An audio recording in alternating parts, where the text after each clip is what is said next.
The humid summer air hung heavy as John trudged up the manicured lawn toward Mrs. Davison's McMansion.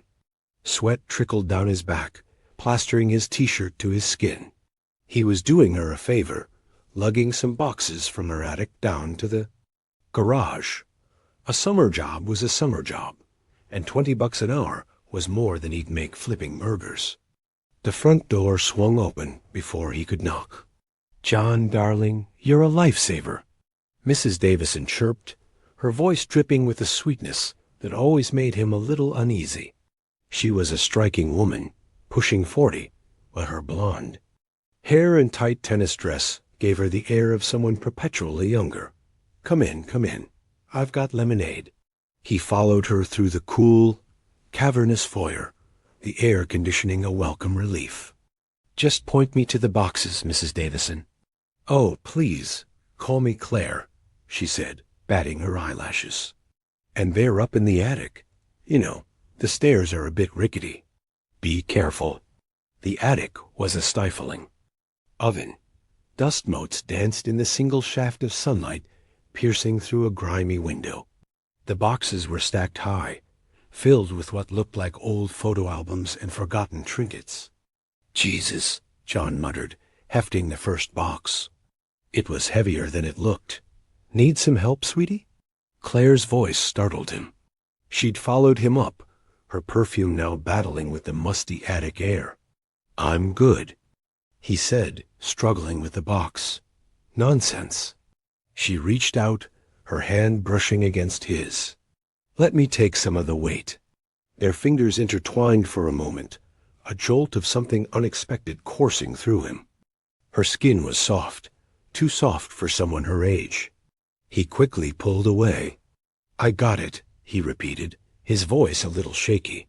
He navigated the treacherous stairs, his focus solely on not falling and breaking his neck. He made several trips, each time Claire was there, offering lemonade, a cool towel, or helpful hand. Her touches became more frequent, more lingering. A brush against his arm, a hand on his back as he bent over, a playful tug on his shirt. He tried to ignore it, chalking it up to her being overly friendly. "You know, John," she said, as he wiped sweat from his brow, "I really appreciate this.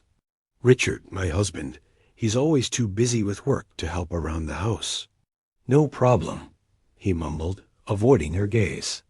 Richard Davison was a partner at some fancy law firm, a man who wore suits even on weekends.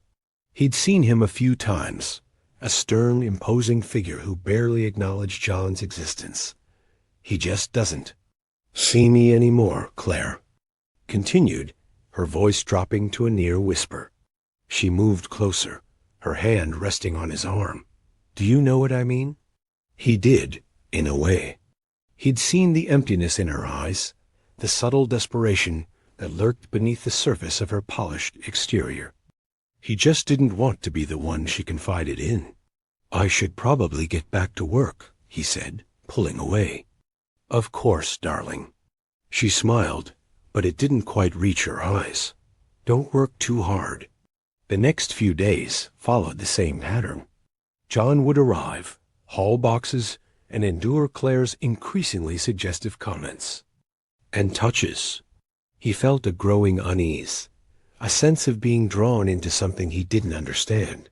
He was a virgin, a college student who spent more time with textbooks than girls. He was completely out of his depth. One afternoon, as he was stacking the last of the boxes in the garage, Claire cornered him. "John," she said, her voice husky, "I need to ask you something." He braced himself. "What is it, Mrs. Davison?" "Claire," she corrected, stepping closer. I've been feeling so alone lately. Richard is always away, and when he's here, he's distant. I need someone to talk to, someone who understands." "I don't know if I'm the right person," he said, his heart pounding. "You are," she insisted, her hand reaching for his. "You're kind, you're thoughtful, you're attractive." He swallowed hard. "Mrs. Davison." Claire," she repeated, her fingers tracing the line of his jaw. Just Claire. He looked into her eyes, saw the vulnerability, the desperation, and a flicker of something else, desire.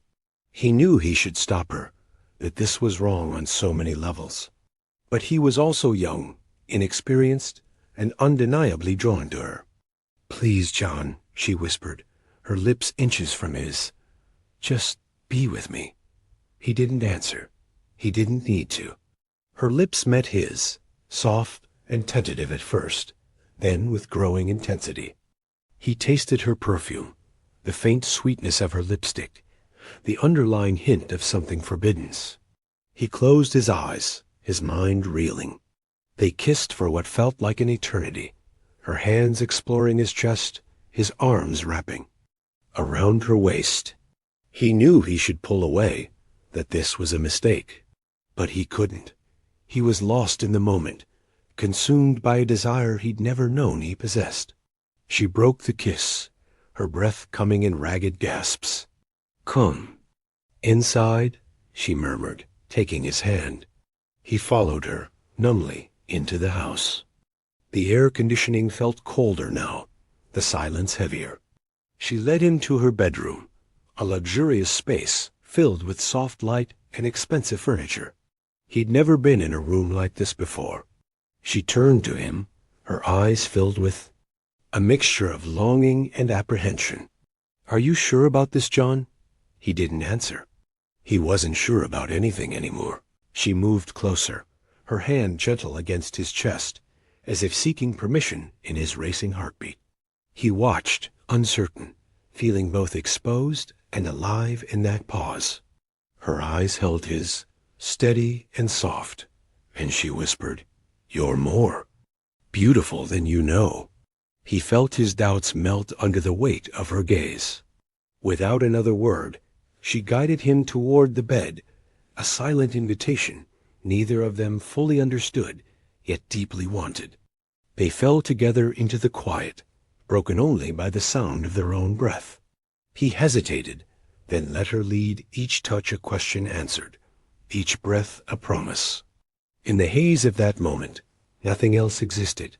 No past mistakes, no looming consequences, just two souls learning to find warmth in each other's presence.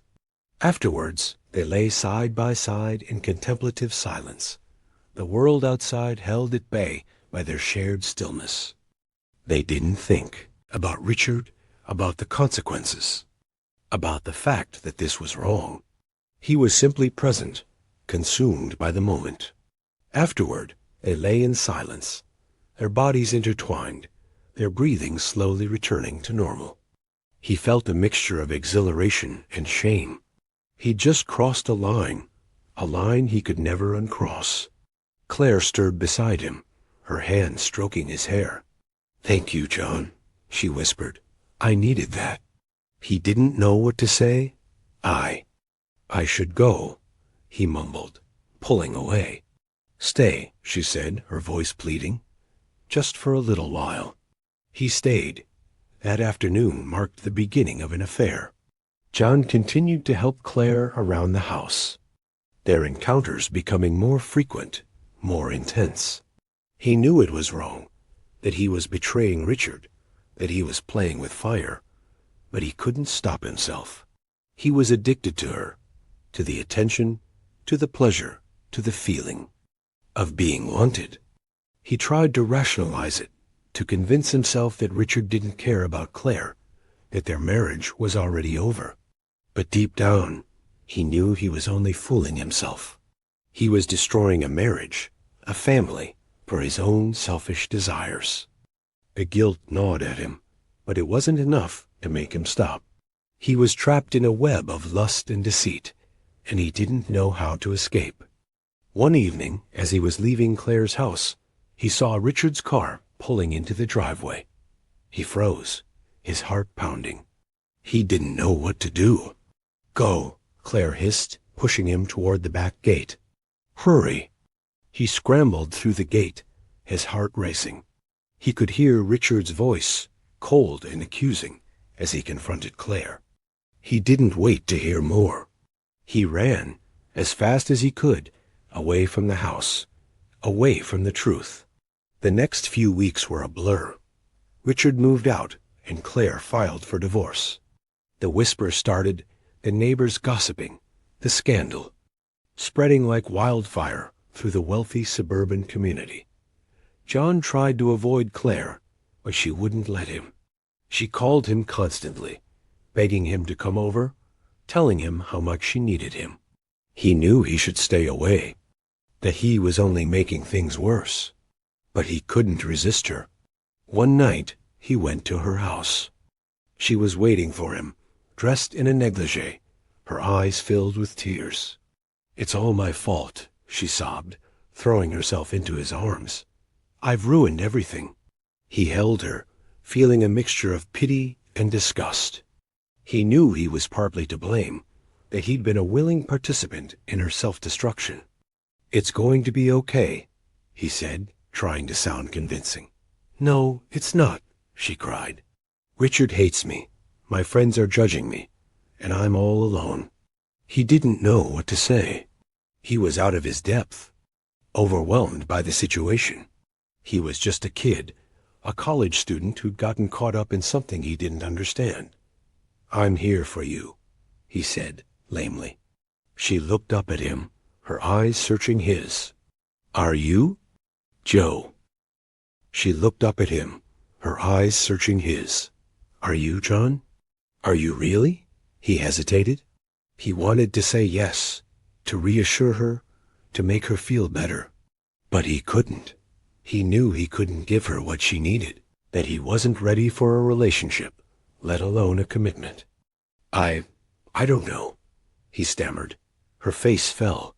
"I knew it," she said, her voice bitter. "You're just like all the others. You just wanted one thing." He was hurt by her words, but he knew she was right.